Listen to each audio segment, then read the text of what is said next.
Bonjour, voici ma troisième capsule. Si vous êtes un vrai Québécois, vous n'aurez pas peur d'écouter ce message au complet et le partager. Les Québécois, nos centrales de partis politiques ont réussi à nous enlever la fierté de notre identité que nos parents nous avaient léguée. Une centrale a hissé notre drapeau, se croyant être la seule digne de le porter, et l'autre, l'innocente, pas plus brillante, elle l'a serré, de peur de passer pour celle qui voulait se séparer. La meilleure façon que nos regroupements d'incompétents ont trouvé pour nous diviser et tuer la fierté de notre identité.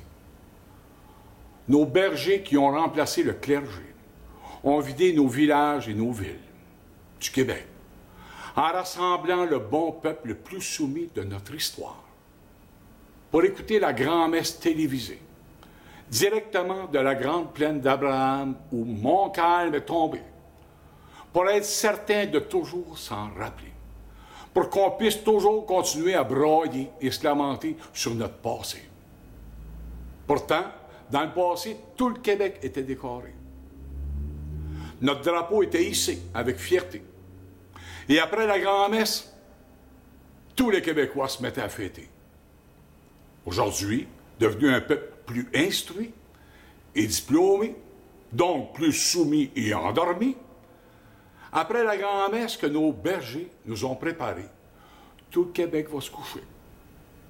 Car cela pourrait déranger nos employés, nos intégristes de la pureté, qui seraient obligés de commencer à nous servir et nous récompenser, au lieu de nous punir pour se récompenser et se faire servir.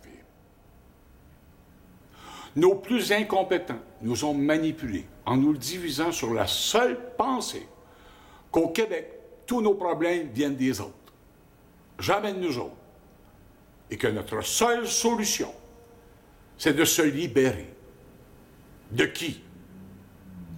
Serait-ce de nos plus incompétents diplômés de nos universités qui ont pris le pouvoir de la province et du pays, en complicité avec nos élus, nos 100 colonnes vertébrales, les serviteurs de nos différentes centrales de partis? Nos différents regroupements d'incompétents nous ont surcriminalisés et surréglementés pour se faire travailler et nous faire payer. La meilleure façon qu'ils ont trouvée pour nous enlever la fierté de notre identité, en faisant de nous un peuple de criminels, prisonniers de ses employés, qui ne veulent surtout plus nous servir dans l'avenir, mais se faire servir par leur patron, la population. Pour nous enlever notre liberté, nos intégristes de la pureté grassement payés nous ont créé cette nouvelle religion qui, placée entre les mains de nos plus innocents, sans discernement, est devenue la pire de toutes les religions, qu'ils ont appelée la prévention. Car rappelez-vous que tout ce que nos employés de l'incompétence nous créent, en affirmant vouloir nous aider, finit toujours par nous tuer. Les Québécois, ça prend du courage de s'élever contre la pureté. Sans casserole, sans rien casser, sans aucune violence, parce qu'on est un peuple plus fort que ça. Que vous soyez séparatistes ou fédéralistes, on s'en crisse.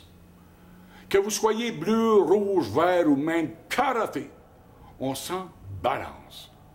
On achète une loto et une bouteille de vin de moins au crime organisé, désorganisé de nos employés. On s'achète chacun notre drapeau et on le sort à l'année avec fierté. Et c'est nous, les citoyens, et nous seuls, qui aurons redonné à nos enfants cette fierté de notre identité. On leur doit au moins ça. Et vous, nos centrales de partis politiques, à l'avenir, ne touchez plus à notre drapeau. Faites-vous-en chacun et portez-le avec fierté pour qu'on puisse toujours bien identifier ceux qui placent toujours en priorité les intérêts de la centrale politique avant la population et notre économie. Si toutefois les Québécois, nous sommes devenus un peuple trop instruit, soumis et endormi, pour sortir notre drapeau, J'invite nos minorités, nos Autochtones, nos anglophones et nos immigrés qui ont choisi le Québec.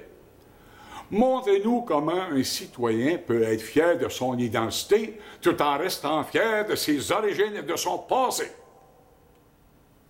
Les Québécois et les Canadiens, arrêtons de se faire manipuler par nos plus grands diplômés de l'incompétence qui nous font reculer au lieu d'avancer. Notre avenir est entre deux peuples pas complexés, fiers de leur identité et qui ont compris et appris de leur passé. Exactement le contraire des innocents, des incompétents. En sortant tous notre drapeau, nous reprendrons notre fierté et les Québécois auront parlé. Et c'est à partir de là que nous pourrons enfin commencer à remplacer l'incompétence qui a pris le pouvoir de la province et du pays. Par nos meilleurs, qui auront comme priorité l'intérêt de la population et l'économie. Encore le contraire de ce que nos employés nous ont toujours fait. Je vous invite à vous procurer mon livre qui vous offre des solutions les plus simples, les plus efficaces, avec des résultats garantis pour la population et notre économie. Bientôt, je vous annoncerai aussi la création de plusieurs dizaines de milliers d'emplois au Québec et au Canada, de la façon la plus simple et la plus efficace, et surtout sans demander un sou à la population, une première. Aussi, j'en profiterai pour vous annoncer la récupération de plusieurs dizaines de millions de dollars qui ont été détournés et qui continuent à être détournés illégalement par nos employés les plus grossement payés du crime organisé, désorganisé du Québec et du Canada. Merci et à bientôt.